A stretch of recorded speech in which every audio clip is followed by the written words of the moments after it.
Les dije que en este abril o mayo, decía, el 21 de abril se lanza la inscripción para los nuevos planes habitacionales denominados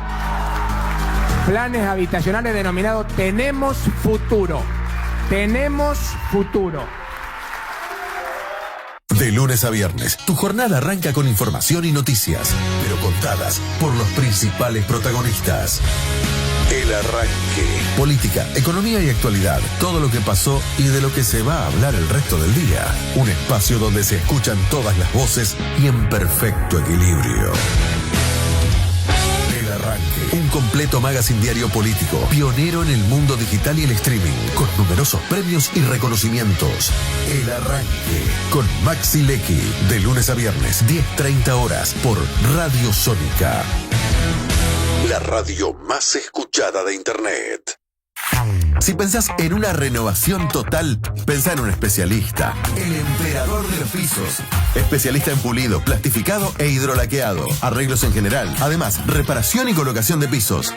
Dale una nueva vida a tus pisos de madera con un novedoso sistema que no genera ningún tipo de residuos. Comunicate al 11 6508 1946 y pedí tu presupuesto sin cargo.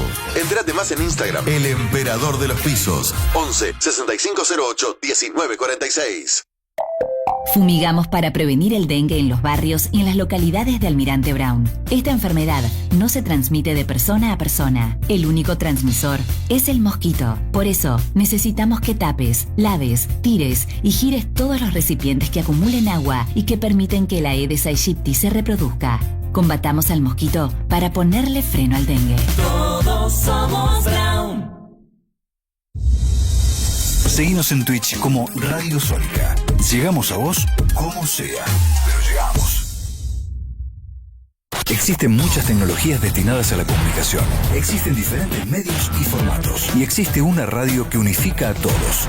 Radio Sónica, la radio más escuchada de Internet. No es lo mismo escuchar las noticias que informarse. Conectate directamente con la información. Radio Sónica. Radio Sónica. La radio más escuchada de Internet. Somos lo que no son. Somos tal vez mejor. Somos los que elegimos nunca elegirnos. Somos la mayoría. Somos los del montón. Somos a mucha honra, pueblo y honor. Somos lo que no son. Somos tal vez mejor. Somos los que elegimos nunca elegirnos. Somos la mayoría. Somos los del montón. Muy buenos días. Este es, sin duda alguna, una forma educada, complaciente y optimista de saludar, es lo que corresponde, más allá de las circunstancias por las que uno puede atravesar personalmente como sociedad o como humanidad en este aspecto muy particular, en una jornada donde nos acostamos los que profesamos, los que de alguna u otra manera nos abrazamos a la fe, sobre todo cuando se trata de Semana Santa y más aún teniendo en cuenta que allí debemos poner y centrarnos en serio y reflexionar sobre nuestro paso físico, efímero, por este mundo, esa vida tan finita, y que el sentido que tiene lógicamente va mucho más allá. El sentido es creer o creer, de eso se trata, sobre todo cuando se nos va un ser querido, cuando se nos va un familiar, cuando se nos va alguien que nos toca muy de cerca. Pensar, sentir y asumir que está verdaderamente con la resurrección de por medio demostrada por nuestro querido Jesús al lado del más grande que es Dios. Esto que uno esboza como palabras y que lógicamente va acompañado de un sentimiento y debe ser así, porque los seres humanos tenemos una cuota parte de porcentaje bastante importante como seres emocionales que somos. Y las emociones se manifiestan, y las emociones tienen que ver con un trance que es inevitable atravesar, que es el trance del duelo, el duelo por la ausencia física de algún ser querido, de alguna persona. El mundo hoy amaneció, podríamos decir, como me mandó un mensaje muy particular el gerente general de Crónica, donde me toca trabajar televisivamente en Capital Federal, Facundo Pedrini, y coincido al 100% con su título, en una sola palabra sintetizada perfectamente. Puso huérfanos. Huérfanos del Padre Espiritual de la humanidad, que le tocó transitar por el camino del pontificado, como sumo pontífice, como papa, ese joven Jorge Mario Bergoglio, que cuando tenía 12 años, creo que pasó por San José, allí una parroquia cercana a su domicilio particular, sintió la intención de querer confesarse cuando volvía de estudiar, iba a su domicilio, y una vez que terminó esa confesión, se sintió tocado, se quedó allí y volvió a su casa con el pensamiento asumido de que había sido llamado por la vocación de el sacerdocio, apenas a los 12 años de edad. ¿Cómo vivirlo esto? ¿Vivirlo con tristeza? ¿Vivirlo con el llanto lógico que mucha parte de la humanidad, miles de millones, están sintiendo en estos momentos? ¿Vivirlo con incertidumbre? ¿La contracara cuál sería? ¿Vivirlo con alegría? ¿Vivirlo con paz? ¿Vivirlo en tranquilidad? ¿Vivirlo como es la Semana Santa que él supo predicar? Y yo me quedo con lo segundo porque abrazo la fe, porque en algún momento tuve mi madre que me crió a su manera, que me dio tanto amor, y algún día quise verle y ya no pude, quise escucharle y ya no la escuché, quise abrazarla y ya no tenía cómo hacerlo, y sin embargo me sentí en paz, me sentí tranquilo, me sentí contento, sabiendo que estaba al lado del más grande, que está al más lado del más grande, que es Dios. Si sentí eso por quien me trajo a este mundo, obviamente que en lo personal es lo que me abarca en estos momentos, sentimentalmente y emocionalmente, con el Papa Francisco. Una señal muy fuerte, yo creo en las señales, y hay una señal profundísima, porque en la clínica Gemelli era por contados minutos en los medios de difusión que trascendían informaciones que o que ya había fallecido y no querían darlo a conocer, o que estaba tan pero tan grave que era de un momento a otro, o que ya no salía de esa internación y su crítico cuadro de salud, que le había tomado los 2 pulmones, que se le había complicado con el riñón, etcétera, etcétera. Y contra todos los pronósticos salió de allí y llegó hasta el domingo de Pascuas.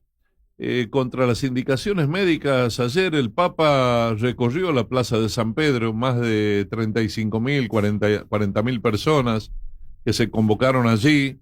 Alcanzó en algún momento, a pesar de su dolencia, a levantar el brazo para querer saludar, bendijo, dirigió apenas algunas palabras, es decir, llegó hasta el momento cúlmine, clave, ¿no? Llegó hasta el momento de la resurrección de Jesús, de nuestro guía, de nuestro puente hacia Dios, de nuestro hermano del alma, y se fue a dormir y a acostarse con un sueño en paz, que lógicamente Francisco se despertó y se dio con el hecho majestuoso, maravilloso, de despertarse ya no donde se acostó a dormir, sino de despertarse al lado del más grande.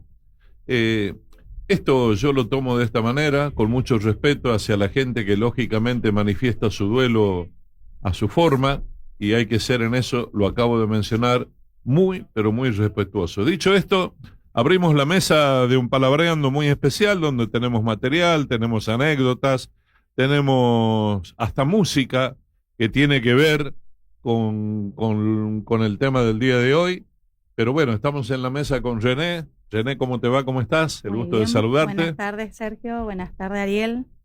Sergio también, aquí presente. Hola, René. Hola, Ariel, audiencia y un líder espiritual, el apóstol de la paz, el primer papa latinoamericano, quizás el único argentino de la historia y la personalidad más inigualable que revolucionó la Santa Iglesia Católica y que por diversas causas no pudo visitar su tierra su país siendo pontífice. Se predica el legado del Papa Francisco, de Jorge Bergoglio, de Carucha, como yo les solía decir, yo lo vi 2 veces.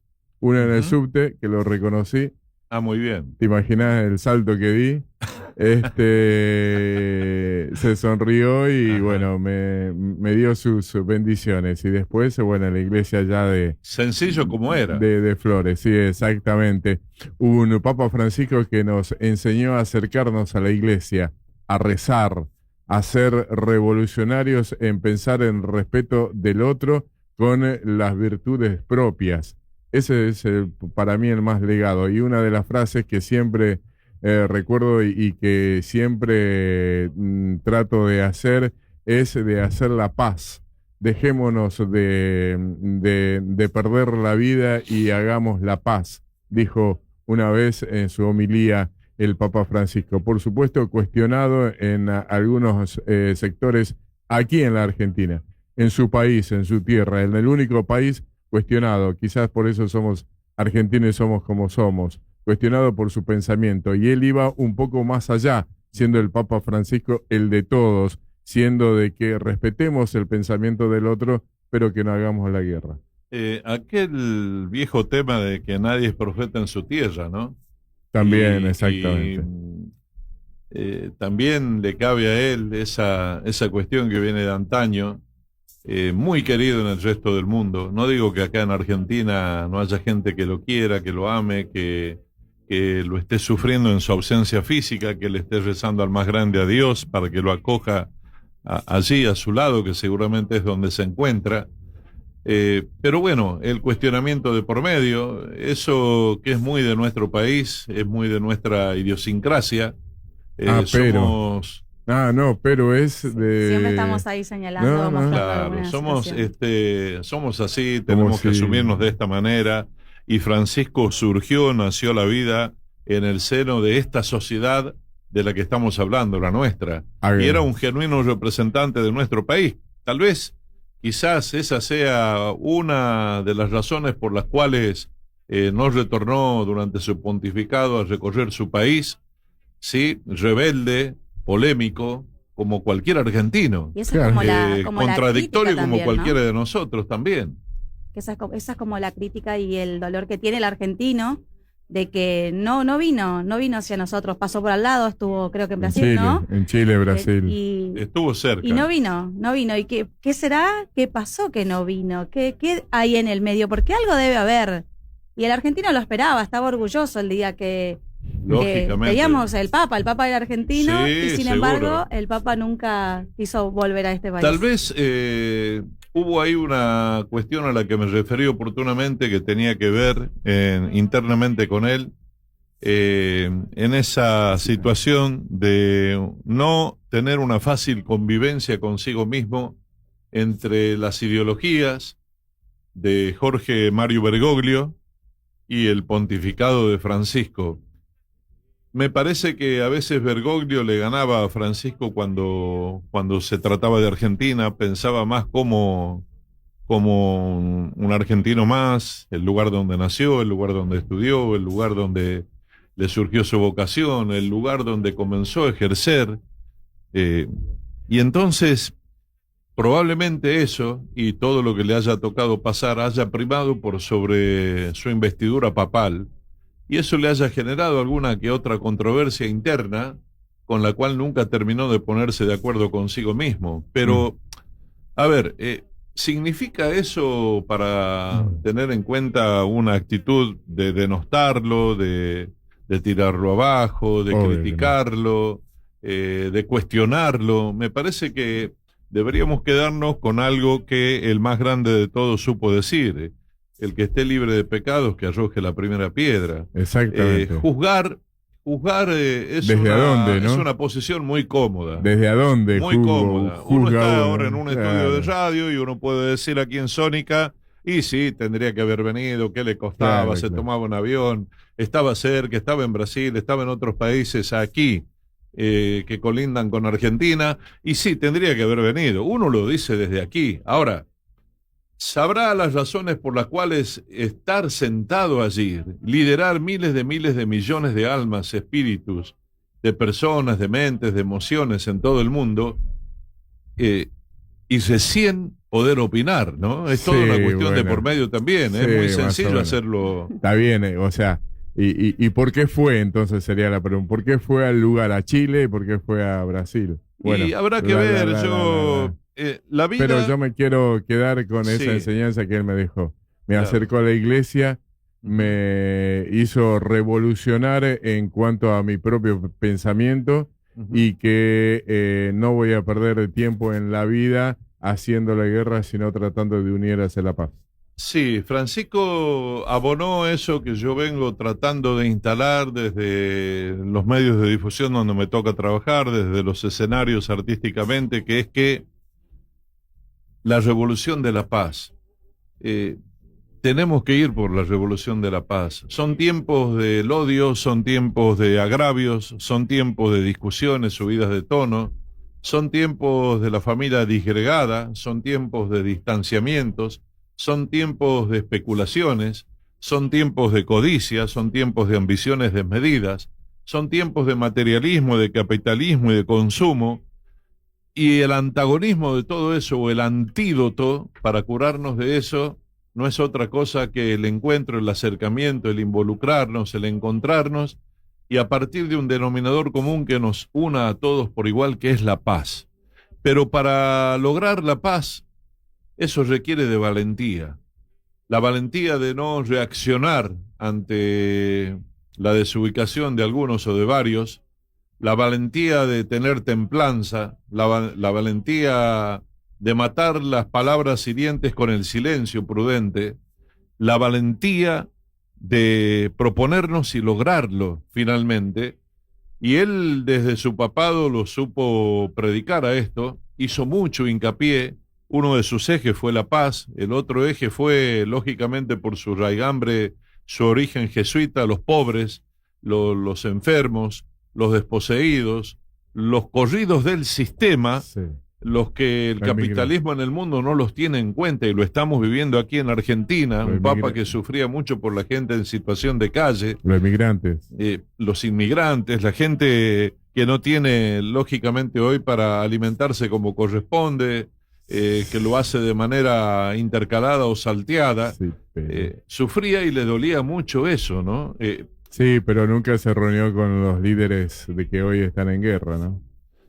Por eso, hay asignaturas pendientes del Papa en cuanto personal, lógico, claro, en cuanto político, a la política que implementó y que llevó.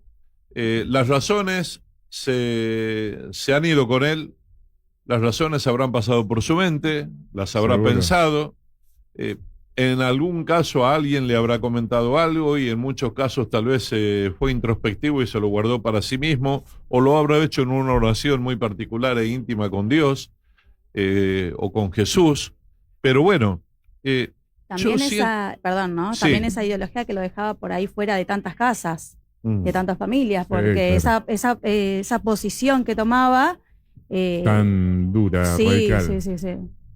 Tenía su personalidad, indudablemente, para estar donde estuvo, eso es innegable.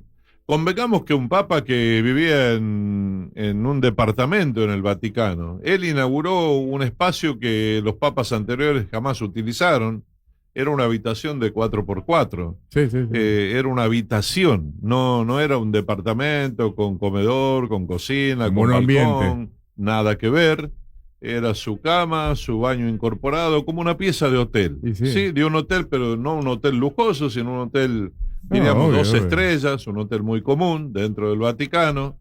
El Papa que hizo famoso, además, el fitito que le decimos nosotros, que es el auto que eligió utilizar cuando correspondía, el que se fue con los zapatos puestos y los zapatos que utilizó durante 11 años, que cuando se le rompieron lo mandó para que le arreglaran, con sus cintos, con sus costumbres, cocinarse, acostumbrado a eso, a comer lo que él cocinaba. El peluquero que le daba propina. Exacto, salir, romper el protocolo, antiprotocolo al 100%, redujo en un 50% la custodia habitual de los papas en el Vaticano. También. Y además salía a deshoras de la noche, fuera de protocolo, porque decidía ir y acercarse a la gente que estaba justamente en situación de calle o en pobreza, y quería bendecirlos, y quería tocarlos, y quería llevarles una palabra de aliento. Uh-huh. El Papa hizo mucho de estas cuestiones que, lógicamente, para el que lo mira, lo vivió y lo analiza desde ese lugar,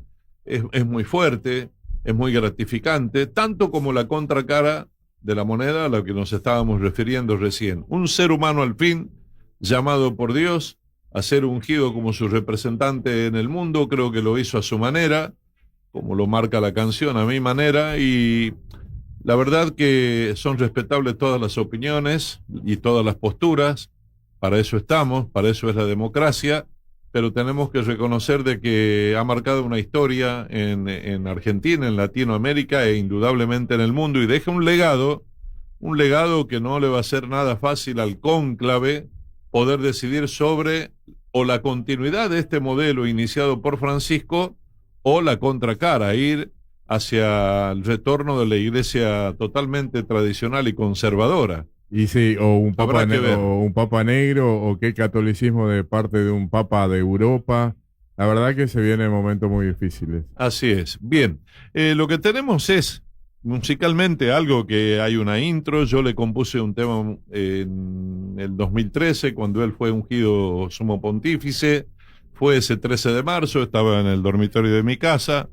La verdad que cuando vi por televisión que salían y anunciaban Giorgio Bergoglio, y dije, no puede ser, salté de la cama, salté, vivía solo, me fui hacia el living de casa.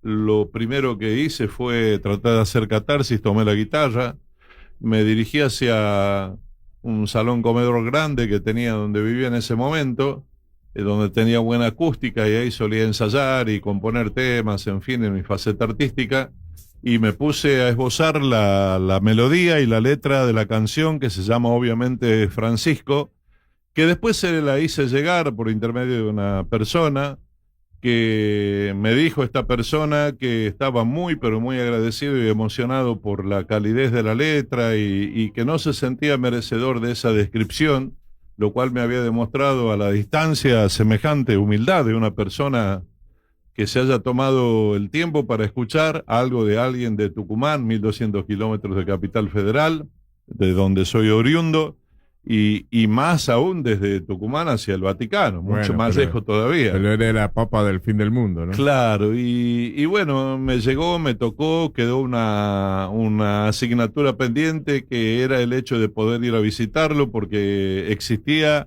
la intención de él de agradecerme personalmente lo que yo había compuesto inspirado en él.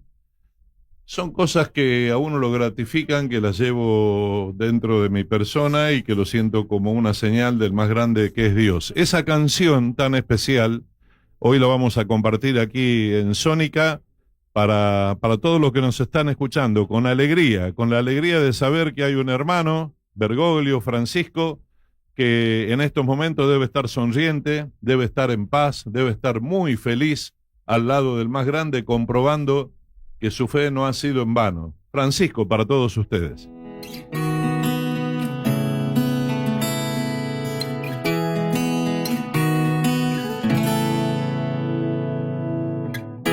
Voy a contarles una historia, la de ese hombre que llegó a lo más alto de este mundo. Francisco, nuestro Papa de hoy, llegó con su humildad a cuestas, con la misión de mejorar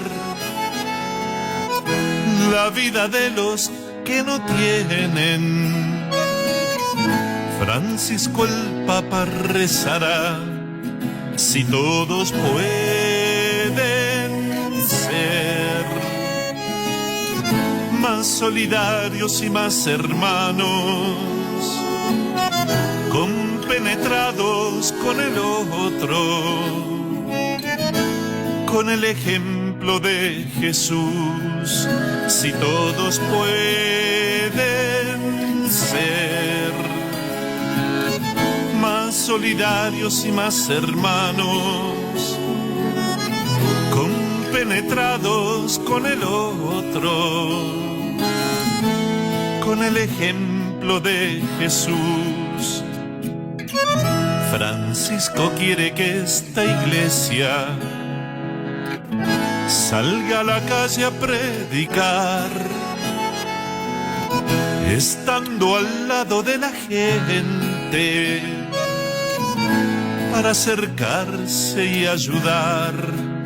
Si todos pueden ser más solidarios y más hermanos, compenetrados con el otro, con el ejemplo de Jesús. Si todos pueden ser más solidarios y más hermanos, compenetrados con el otro, con el ejemplo de Jesús. Pero esta historia continúa el día a día en su gestión. Francisco, el Papa de los pobres, con valentía y decisión. Francisco, el Papa de los pobres, con valentía y decisión.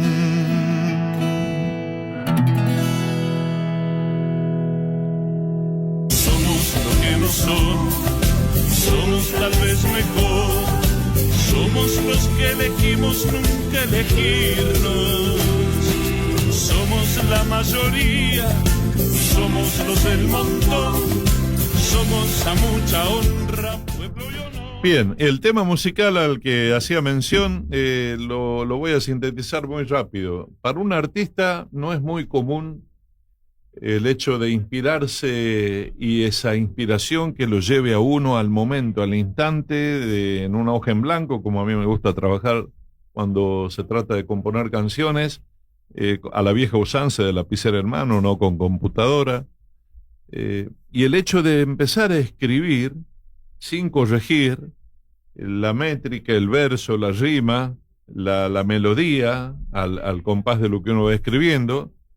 Y una vez terminado con estribillo de por medio, estrofas, la idea que uno siente que puede cerrar, casi al instante grabarla. Me pasó algo que nunca antes me había ocurrido, salvo con otra canción que también la traje hoy, y justamente son dos temas musicales muy especiales que tienen que ver con la fe, con el credo, con Jesús, con esto de Semana Santa y con lo de Francisco.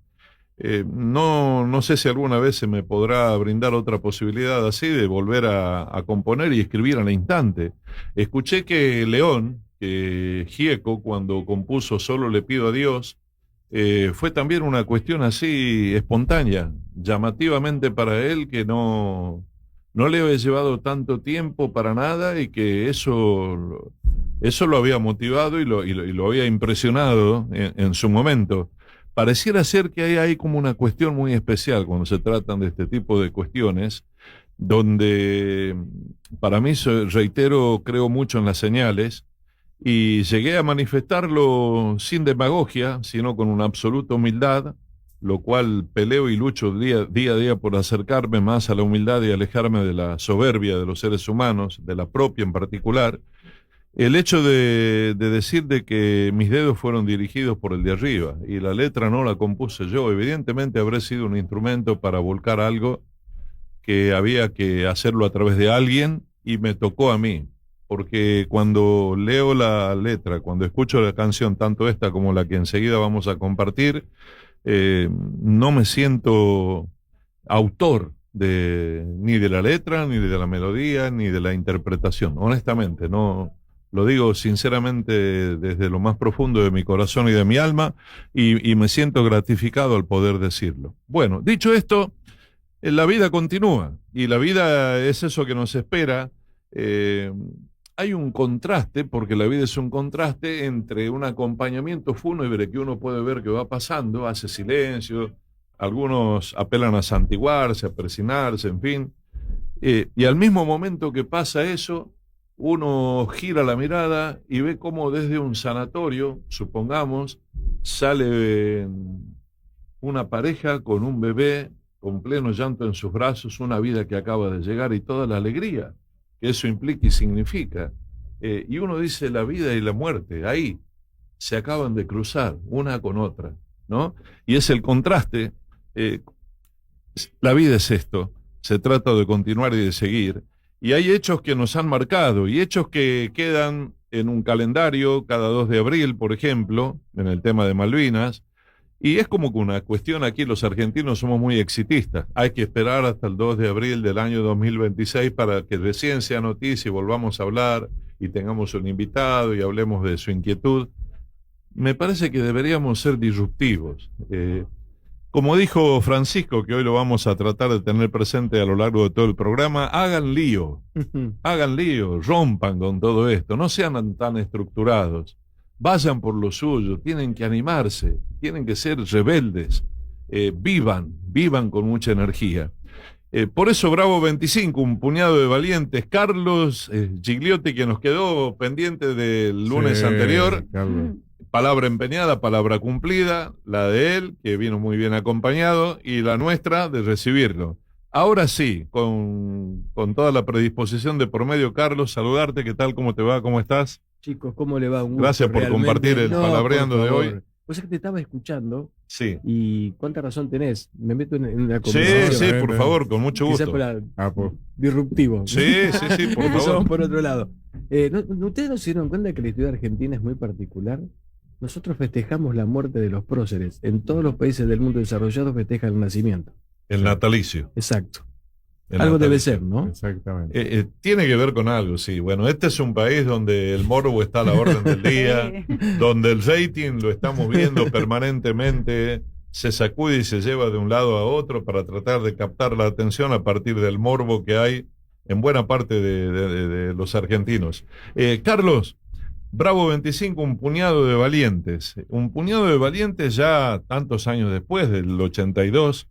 Estamos lógicamente en el 2025 y celebro que no se diluya cada vez más, sino que vos hayas retomado el derecho a que esto se trascienda a través de tu libro y quisiéramos saber por qué. Hay algo que es muy particular. Yo soy investigador, ¿no? Escribo y un poco como decís vos, yo estaba escuchándote cuando hablabas de que cómo escribir las canciones. Es muy parecido a escribir un libro. Vos te sentás y después termina siendo un ejercicio, pero claro. Al fin de cuentas es como que vos vas escribiendo a medida de lo que con documentación y demás. Este es mi 7º libro. Tengo aparte, 4 libros sobre la historia del regimiento de granaderos a caballo, otro libro se llama Secretos Revelados de la Historia, está y hay 2 libros todavía inéditos que ya vamos a presentar. Bien. El por qué. Todo tiene que ver con todo, ¿no? Malvinas es un pedazo de historia argentina de la cual se habla mucho, se ha hablado mucho, se va a hablar mucho y no se dijo nada, no se dirá nada, no sé por qué. Porque es así. Iba a decir. Es así. Entonces, y vos fíjate una cosa, a ustedes les gusta mucho la historia, evidentemente, vos sos escritor, poeta. Para escribir historia tienen que pasar 80, 90 años. 70 mínimo. Porque ya podés trabajar tranquilo. Pues no tenés nadie que te cuestione. Tenés toda la documentación como para poder vos pararte de frente a la historia y escribir y opinar. Y un poco despojado de todo sentimiento, del día a día. De toda presión y demás, ¿no? Claro. Entonces, la verdadera historia de Malvinas se va a saber de acá a 70 años más o menos. ¿Y qué dice el libro? ¿Por qué un puñado de valientes? Es una forma que tiene las fuerzas que pelearon en Malvinas para distinguirse, ¿no? Bravo por el hecho de haber peleado, de haber hecho frente a la agresión británica, en fin. Y el 25 fue uno de esos regimientos míticos, ¿no? Es un regimiento que está en Capitán Sarmiento, que era el 28 y 29 lo voy a presentar allá, a la cuna del 25, ¿no? Muy bien, sí, perfecto. Esto desmitifica el hecho, si se quiere, Carlos, de lo que se supo decir durante tantos años y que todavía queda un resabio, chicos inexpertos que fueron sí, supongo que le hablamos del tambor a ser de Tacuarí, masacrados, ¿no? Que después son definidos como héroes, pero ¿cómo pensábamos ganar si no estaban preparados? Como bajándole el precio, ¿no? Lo que pasa es que hay una cosa que es muy importante. Era necesario bajarle el precio, y aparte se empezó a bajarle el precio el mismo día de que se firmó el armisticio. Ahí se empezó a firmar. Exacto. Hay mucha cuestión con respecto al tema después del 82 y los chicos de la guerra. La gente piensa que comienza inmediatamente cuando viene la democracia, pero empezó el día después en las propias Fuerzas Armadas, ¿no? Eso es así. Después de la rendición de Puerto Argentino o la firma del armisticio, hubo una orden no escrita donde se decía Malvinas no existió dentro de las Fuerzas Armadas. Era una negación. Una negación extrema. total, extrema, ¿no? Claro. Pero Y después... en la sociedad también. Pero después, con la vuelta a la democracia, es donde comienza ya a gestarse Alain Rouquier, un filósofo francés muy interesante, que planteó el tema de la desmalvinización. Y ahí aparecen los chicos de la guerra, el hambre y el frío. Yo cuando doy charlas, estoy viajando mucho, pasado mañana viajo a Belleville, Córdoba, a dar una charla. Yo comento, ¿no? Me hablan del frío de la guerra. Salvo que los ingleses hayan peleado en cuero, tomando sol, en Bermuda, tomando daiquiri, entonces ahí te la creo. Porque los dos tuvieron frío, aparte tuvieron hambre y demás. Es decir, los ingleses quizás más, ¿no? Pero bueno. Sí. Bueno, pero el frío de ellos es más cercano al frío de Malvinas, ¿no? El frío de... Mira, hay una cosa que es muy importante. Siempre hablan de las armas, y está bien que se arme de eso, ¿no? Porque son 40 años que se ven diciendo lo mismo. Claro. Se ven diciendo absolutamente lo mismo. Y yo siempre digo un ejemplo, y lo que yo te voy a comentar ahora, que es breve, está sacado de textos británicos, porque siempre yo hago lo mismo, ¿no? Yo antes de empezar a leer Malvinas, estudiar Malvinas, yo tuve 5 años. 5 años estudié historia británica. Bien. 5 años, para poder conocerlo. Perfecto, claro. Si no, no se entiende. Lógico. Y esto, lo que te cuento ahora, desde la guerra de Malvinas, está sacado de un libro que se llama No Picnic. No fue un paseo, del general Julian Thompson. Julian Thompson fue el jefe de la Brigada 3, que es el que recupera Malvinas para los ingleses, ¿entiendes? Cuando tomaban prisionero un soldado argentino, lo primero que hacían los británicos era sacar el fusil, el FAL. ¿Por qué? Porque es 7.62, es decir... Fusil automático liviano. Exactamente. Convengamos, ¿no? Que para la gente... Claro, es un fusil que tiene un calibre 7.62 que te pega y te voltea. Pega y voltea. Exacto. Los ingleses tenían un fusil que era 5.65, que era perforante. Es decir, te pegaban un tiro, te perforaba el brazo y vos podías seguir peleando. Porque la bala te autocicatrizaba. ¿Se entiende? El 7.62 no, te pega, te voltea y te quedaste en el suelo. Por más que te pegue en el brazo. No te podés mover porque te arranca. Mira. Se lo sacaban porque era de mejor calidad. Los segundos que hacían le sacaban el duvet, ¿viste? El abrigo, porque el abrigo argentino tenía plumas adentro. Pluma de ganso. El tipo OTAN, Organización del Tratado Atlántico Norte, que usaban los británicos, no, era más simple. Se suponía que era mejor, pero no era mejor. Así que sacaban. Por eso es que vas a ver muchos prisioneros argentinos que tienen el duvet británico, porque se lo habían sacado. Exactamente, le cambiaban la prenda. Y lo tercero era que le sacaban los borceguíes. Sí. ¿Por qué? Porque la suela tenía triple suela y eran cosidos los borceguíes argentinos. Los británicos era todo pegado de inyección, ¿sí? Moraleja de todo esto, ¿qué calzado están usando las fuerzas de los Estados Unidos y de la OTAN en Europa? Y la nuestra. Entonces, todo esto no te lo cuento, te lo cuenta. Entonces quedó el diagrama de... Sí, un relato instalado. Un relato instalado que es muy difícil sacar. Desafortunadas expresiones en la conmemoración del 2 de abril, todavía estamos en este mes del presente 2025 del presidente, que decidan los malvinenses. Malvinenses no, o Kelper, viejo llamado Kelper. No se dicen más Kelper ya. Exacto. Son isleños. Bueno, pero como que dio a entender que ellos decidan y los definió como tales y no como argentinos en un territorio argentino, porque esto es una cuestión de, más allá de lo que significó una guerra bélica, una cuestión de analizar de lo que nos corresponde por la geografía, las delimitaciones, etcétera, etcétera. Hay un montón de cosas. La cartografía, toda una cuestión de por medio, no es un capricho que uno se diga esto es mío o es tuyo. Para bueno, nada, pero ¿no? eso, claro. Bueno, el tema pasa por una cuestión. Las Islas Malvinas son argentinas desde antes que se descubrieran. claro.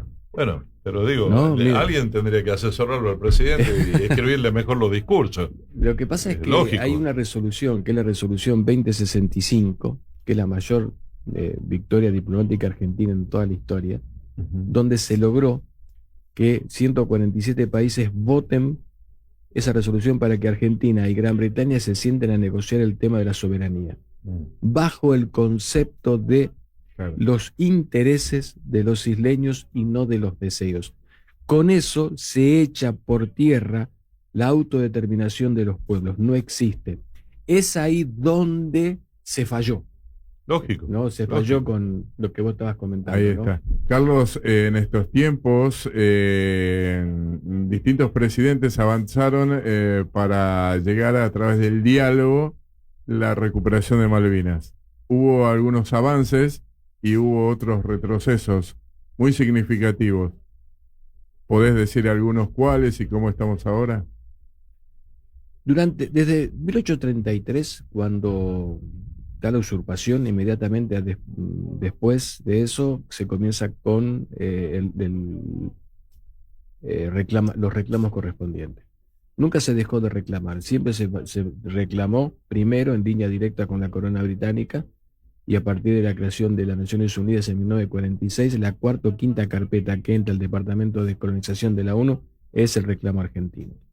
A partir de ahí, todos los presidentes, Perón, Frondizi, Ilía, Onganía, capaz que me había olvidado de alguno, Onganía, Leviston, Cámpora, Lanusse, Cámpora, Perón de vuelta, y los que siguen después. Bueno, después vino la parte de la dictadura, después Alfonsín, Menem, De la Rúa, Kirchner, Cristina, Macri, Fernández. No olvidé ninguno, parece mentira. Aprobado. Parece profesor. Quedó ahí en un paréntesis igual de que fue. Sí, pero sí, nombraste casi a todos. Casi a todos. Sí. Todos llevaron a las Naciones Unidas la voz y el reclamo. Y lo más interesante de todos, en que en mayor o menor medida, ahora, ¿cómo medís vos la fuerza de la palabra? Porque incluso vos podés presionar. Pero ¿sabés cuál es? Te voy a explicar una cosa, como para poder que ustedes tengan en claro dónde estamos parados en este momento, y está buena la pregunta porque es lo que yo aclaro en las charlas cuando voy. ¿Sabes por qué o saben por qué Inglaterra no se sienta a negociar con nosotros? Por una sola cuestión. El Tratado de Tordesillas de 1494, el Tratado de Utrecht de 1712, los que siguieron después, Sevilla, Quisagrán, son reveladores porque en esos tratados internacionales, más en 1823, cuando Inglaterra firmó el Tratado de Libre Comercio con la República Argentina, ya República Argentina, y en 1825, que reconoce la soberanía argentina, en todos esos tratados, firmado por el rey inglés o la reina inglesa, decía que la soberanía de las Islas Malvinas pertenecen en relación a quien corresponda, primero a España y después a la República Argentina, lo firma y lo sella.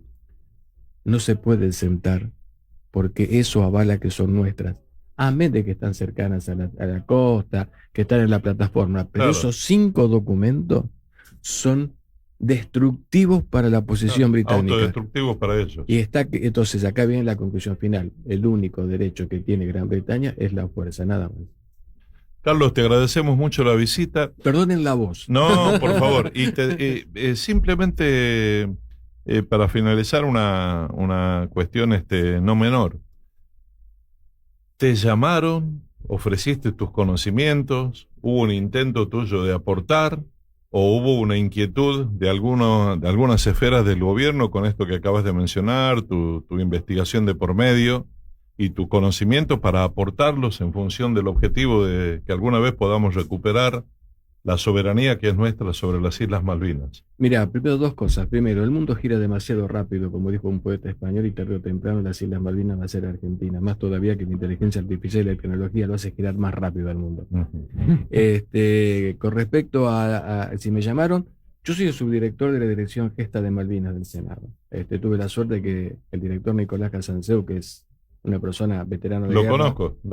Me llamó. Compartí varias veces charlas con él, sí. Me llamó y ahí estamos trabajando ahí. Muy bien. Y lo más importante de todo es que estamos cumpliendo con las directivas que nos han dado, que es la capacitación, investigación y divulgación. Por eso estamos viajando bastante. Yo creo que al mes de junio, ya este año, el mes de junio, del 1 de enero al 5 de junio, ya vamos a haber recorrido por lo menos 10.000 kilómetros. Así que estamos bien, por suerte. Mandarle saludos de Ariel, estuvo en casa, en mi provincia, en Tucumán, compartimos bastante con Nicolás. Ya sé, me contó. Mandale saludos. Se lo vamos a dar, y eso para ustedes. Bueno, muchísimas gracias. Muchas gracias, Carlos. No, es un gusto charlar con ustedes. A seguir adelante con esta noble causa y agradecidos de tu loable inquietud al respecto. Lo que necesiten, avisan, nada más. Cómo no, muchas gracias.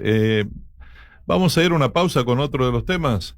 Sí, señor. Se llama Óyeme Padre. Ojo con esto porque, a ver, ustedes se lo imaginan a Jesús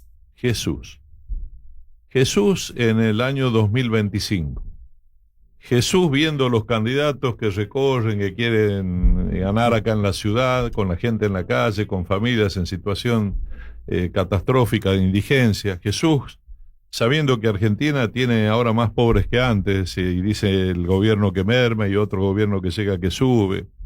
El Jesús que ve el capitalismo, que ve el consumismo, que ve la inflación, que ve cómo suben los precios. Jesús que sabe que hay gente que cena y no almuerza, o almuerza y no cena. Jesús que sabe que los chicos no se pueden alimentar a temprana edad para criarse como corresponde, con toda la fuerza y la vitamina, y que nuestros viejos están siendo apaleados porque cobran una miseria después de todo lo que entregaron. Jesús viéndonos a nosotros tan indiferentes entre nosotros y viendo cómo a un hijo le falta el respeto al padre y a la madre, y cómo se disgrega la familia, y cómo la tecnología ayuda por un lado, pero nos está apartando cada vez más unos de otros. Un mundo de tanto egoísmo. Ese Jesús 2025, si elevara la mirada, ¿y qué es lo que le diría a Dios? Después de todo lo que a Él le tocó pasar, después de todo lo que Él hizo por nosotros, después de cuando vino con tamaña misión a entregar su vida, y de la peor manera, siendo, ya sabemos, crucificado, azotado, torturado, etcétera, etcétera. Y con un mensaje muy fuerte, este Jesús actual, 2025, eleva la mirada y le dice a Dios: Óyeme, Padre.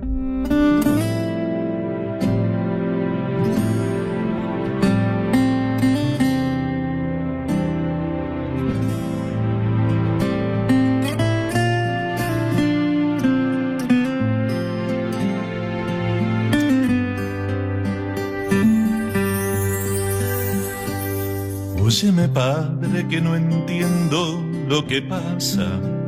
Se ve distinto desde arriba en esta cruz.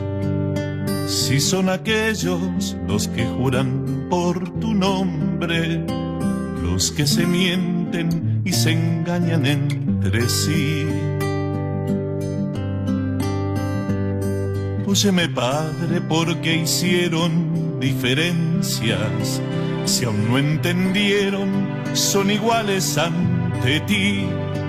Si no aprendieron que lo primero es amarse, si la inseguridad los lleva a matarse. Óyeme, Padre, que me es difícil hoy repetir.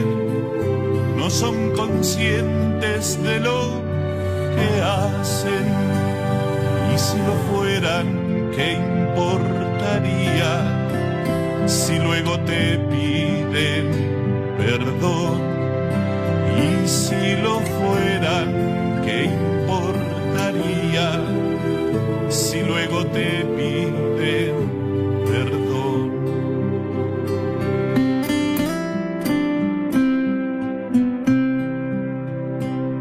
Óyeme, Padre, que los noto confundidos. Le han puesto precio también a su dignidad. Si se destruyen y se usan por billetes, lo material les superó lo espiritual. Escúcheme, padre, que no entiendo que festejan si la llegada de tu hijo es de su mundo. Si algunos gozan buscando llenar la mesa, mientras hay tantos que lamentan su pobreza.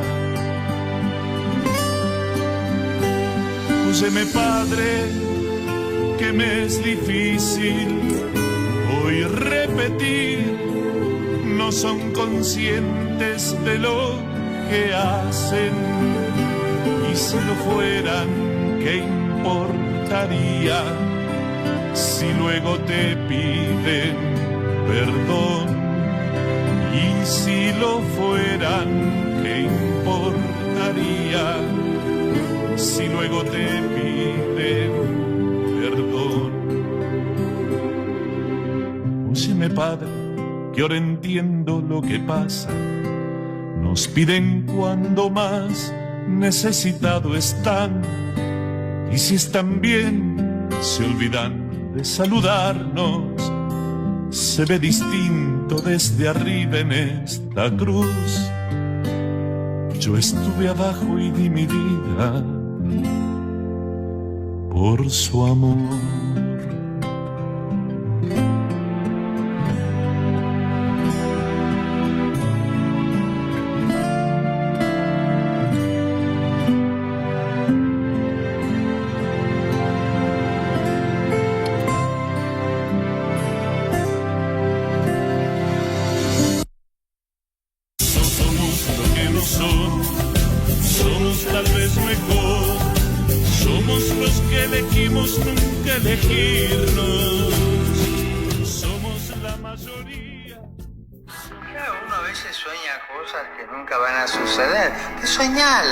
Desealas, busca horizontes, abrite a cosas grandes, abrite y soñá que el mundo con vos puede ser distinto. Por ahí se les va la mano y sueñan demasiado y la vida les corta el camino. No importa, sueñen y cuenten sus sueños. Hablen de las cosas grandes que deseen. Porque cuanto más grande es la capacidad de soñar y la vida te deja a mitad camino, más camino has recorrido. Así que primero, soñar. Las palabras de Francisco que acabamos de compartir. Francisco tenía una visión muy particular sobre la historia, y dijimos aquí de que tenía su carácter y su personalidad y que no era a veces muy diplomático al referirse, marcaba posiciones tajantes, ¿no? Sobre la historia, por ejemplo, brevemente, Francisco decía lo siguiente: no renegues la historia de tu patria, no renegues la historia de tu familia, no niegues a tus abuelos. Busca las raíces, busca la historia y desde allí construir el futuro. Y aquellos que te dicen que sí, los héroes nacionales ya pasaron, que no tiene sentido, que ahora empieza todo de nuevo, reíteles en la cara. Son payasos de la historia. Payasos de la historia, lo decía Francisco, tenía su carácter. Es que hablaba simple. Tenía su carácter, no decía no, las no cosas simple. Y en Por esto, ahí, perdón, sí, ¿no? En sí. esto que envuelve también al Papa Francisco y a todo lo que pasó el día de hoy, las redes sociales también hicieron sus devoluciones, ¿no? Quiénes están a favor, quiénes no tanto, de todo lo que sucede y de todo lo que es su historia, ¿no? Y lo envuelve. Algo muy curioso, que el Papa murió con 88 años y en la quiniela el 88 es el Papa. Esas cosas que vos decís, ¿cómo puede ser, no? Y también... sí, porque termina siendo, ¿cómo puede ser que ciertas casualidades? Ya, voy a jugar. Y también hay una señora que es vidente, que hace unos meses atrás, o un mes, no sé, ella dijo que el Papa iba a fallecer en abril, y que iba a fallecer los primeros días de abril o 20 o 21 de cuando sea Pascua, digamos. Va a fallecer el domingo o el 21, y bueno, falleció el del 21. Justo, ¿no? Bueno. ¿Cómo puede ser que esas cosas se terminen dando de cierta forma? Son evidentemente manifestaciones que van mucho más allá de la ínfima capacidad que uno puede tener como ser humano. Somos diminutos, obviamente, ante la majestuosidad del universo y ante la sabiduría tremenda y eterna de nuestro Padre, de Dios. Escapa a nosotros e incluso a la famosa inteligencia artificial, esto. Sí, no es... Escapa. Ni la inteligencia artificial le puede encontrar una respuesta a este tipo de cuestiones. Yo creo que ya es tan argentino que hasta cuando se va termina dejando esas anécdotas. Y va a quedar hacia adelante porque es todo tan pero tan reciente que estoy convencido que con el correr del tiempo va a haber análisis concienzudos, bastante profundos, de eruditos en la materia, desde el punto de vista de la teología, de tratar de encontrarle la profundidad del mensaje del porqué de la partida, no antes en la clínica Gemelli, que era lo más natural y lógico de acuerdo a su diagnóstico de ese momento, sino, insisto, el domingo de Pascuas, habiendo compartido, habiendo estado allí en la plaza de San Pietro en Italia, y acostarse, insisto con esto, acostarse a dormir, a descansar, y la palabra lo define, a descansar. Ya hiciste lo tuyo, ya cumpliste con tu misión, ahora tenés que venir conmigo, el llamado del más grande, ¿no? Quien se fue también creo que fue dormido, ¿no? Porque tuvo un paro cardíaco, si mal no leí, descansando donde era su lugar. Hasta eso. Eso, sí, dicen que el diagnóstico fue un derrame cerebral mientras estaba durmiendo. Eso es lo que aconteció. Se habrá encomendado, dicen los que estaban muy cerca de él, el camarlengo, que le había manifestado últimamente que estaba preparado para la muerte, que se había preparado para la muerte, que no le tenía miedo a la muerte, y que estaba en paz espiritual y consigo mismo, con mucha entereza, esperando que llegara el momento en el que Dios tomara la decisión de llevarlo a su lado. Pero insisto, hay un mensaje muy, pero muy profundo que con el correr del tiempo y en la historia habrá análisis que van a sorprender a la humanidad de ese momento, y se llegará a saber un poco más de lo que nosotros tenemos hoy como incógnita o en duda. El exitismo nos lleva a la noticia. Falleció el Papa en la madrugada de Argentina, a las 9:30, 9:45 horario de la mañana de Roma, son 5 horas de diferencia con Italia. Habrá sido cerca de las 4:30 de la mañana, o un par de minutos menos en nuestro país, luego del domingo de Pascuas. Ojo con esto, porque es lo más preciado que tiene la religión católica, que es la resurrección, es lo que se predica, es en lo que hay que creer, la vida después de la vida, y es como que Francisco lo hizo carne en sí mismo, marcando una guía al respecto con su propia situación. Es muy fuerte. Donde pudo salir, despedirse e irse, ¿no? Exactamente. Bueno, estamos llegando al final de Palabreando en el día de hoy aquí en Capital Federal. Argentinos a las cosas, dijo Ortega y Gasset. ¿Los dos? ¿Los dos? No, era uno solo, Ortega y Gasset. Y Francisco dijo, los chicos, hagan lío y cuiden los dos extremos de la vida. Así será, Francisco. Cuiden a los niños y cuiden a nuestros viejos. Y la paz. Y la revolución de la paz, e ir por nuestros sueños, ir por los sueños. No quedarnos ahí en el amague, ir y tener la valentía de tratar de soñar y por qué no de llegar a concretarlos. Buena salud y larga vida para todos, con mucha alegría y más luego de Pascua, en la octava que le llaman, sepamos aceptar la decisión del más grande y celebremos que con alegría, en paz y con mucho regocijo, el enviado de Dios a este mundo ha vuelto al lado del más grande y allí se encuentra nuestro querido Papa Francisco, aquel Jorge Mario Bergoglio. Muchas gracias y hasta el próximo lunes. De que esta vida se me va, si a dónde voy tal vez no entiendo, debo